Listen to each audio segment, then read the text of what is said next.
Suriyanın Tartus vilayətində başlayan üsyana rəhbərlik edən Qiyad Süleyman ölkənin təhlükəsizlik qüvvələri tərəfindən ələ keçirilib. Prezident İlham Əliyev Bərdə rayonunun Əmirli Xanağalı Uğurbəyli və Alpovud Qarayusifli Tumaslı avtomobil yollarının əsaslı təmiri ilə bağlı tədbirlər haqqında sərəncam imzalayıb. Ölkə başçısı yolların təmirinə 1,5 milyon manat ayırıb.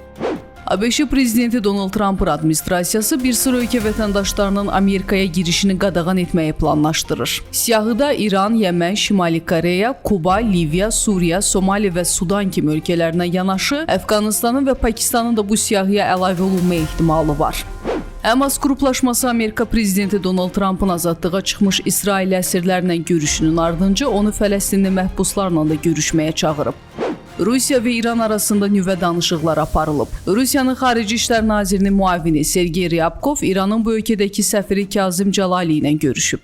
İsrail Müdafiə Qüvvələrinin baş qərargah rəisi Eyal Zamir Qəzza zolağına yeni hücum planını təsdiqləyib.